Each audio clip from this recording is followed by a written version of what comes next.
নারী আর পুরুষকে আল্লাহ বানাইছেন, উভয়ের মধ্যে আল্লাহ আকর্ষণ দিয়ে বানাইছেন। আল্লাহ কয় দুই জাতিকে আমি আল্লাহ বানাইছি। নারীদেরকে পুরুষের জন্য বানাইছেন, পুরুষদেরকে আল্লাহ নারীদের জন্য বানাইছেন। ঠিক কিনা বলে? উভয় যদি না হয় দুনিয়ার জিন্দেগি বরবাদ হয়ে যাবে, দুনিয়ার জিন্দেগি শেষ হয়ে যাবে। আল্লাহ পাক বলেন ভালোবাসা মহব্বত এটা আল্লাহ প্রদত্ত নিয়ামত। ঠিক কিনা? 100 ভাগ মহব্বত আর ভালোবাসা, এর মধ্যে মাত্র 1 ভাগ গোটা বিশ্বের মধ্যে আল্লাহ পাক বন্টন করে দিয়েছেন। ঠিক কিনা?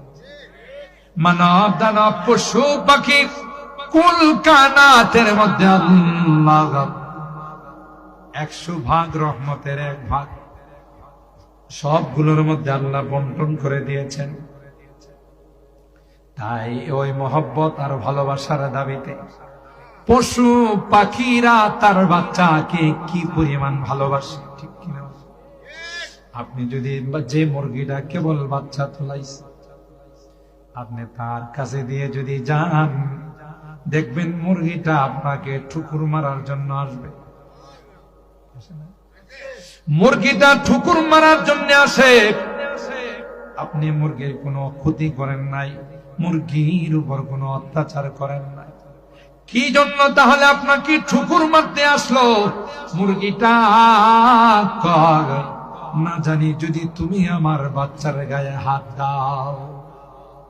ঠিক না?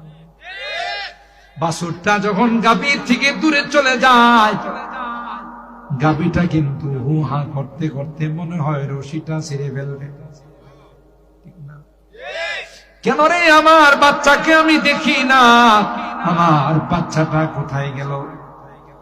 এমন ভালোবাসার মহব্বত আল্লাহ দিয়েছেন, ওই বাচ্চা না দেখা পর্যন্ত তার হুহা থামে না। মহব্বতরা কে দিয়েছেন?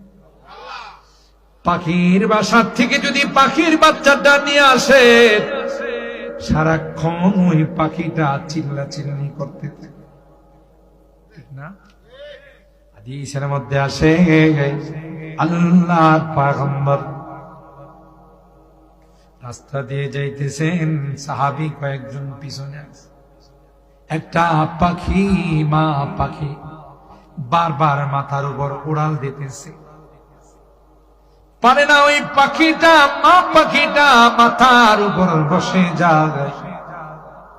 আল্লাহর হাবিব পিছনের দিকে